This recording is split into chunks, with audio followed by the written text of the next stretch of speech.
When I Was 14 by Scott B. Laughlin. The 1951 winter was the coldest on record. In spite of the frigid temperatures, Grandpa's livestock had to be counted and fed each morning. When the chores were finished, we stayed indoors as much as possible. One to never remain idle, Grandpa started a project in the basement, a concrete panel measuring about 4 by 8 feet and 4 inches thick.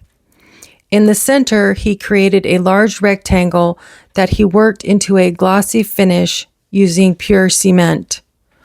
When it reached the stage that suited him, he etched the following verse: "And this our life exempt from public haunt, finds tongues in trees, books in running brooks, sermons in stones, and good in everything.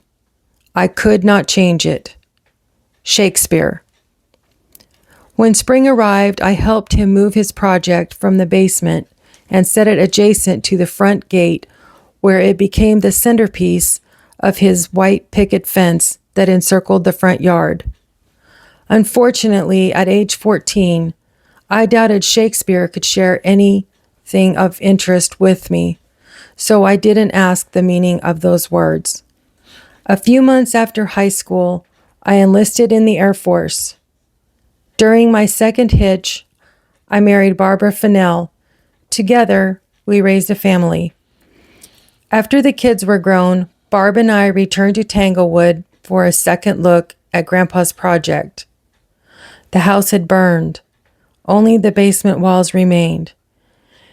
Gazing at the charred remains, I recalled how much Cousin Jim and I had enjoyed our Saturday nights, listening to the Grand Ole Opry and the Louisiana Hayride.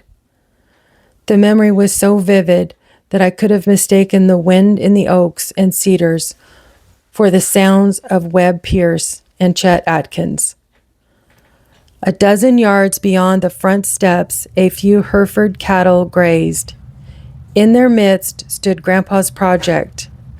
It was overgrown with algae and vines, but it still bore Shakespeare's words. After recording the verse in my daily journal, Barb and I headed back to Oregon.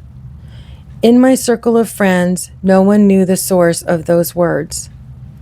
Eventually, the internet became available. Going online, I keyed in Shakespeare's verse, and in the blink of an eye, I found the source.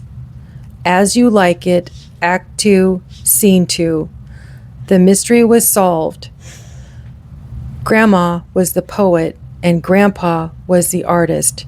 Together, they had marked the 50 years they had shared. Thank you for listening. I appreciate your time. Please tune back in for a second story.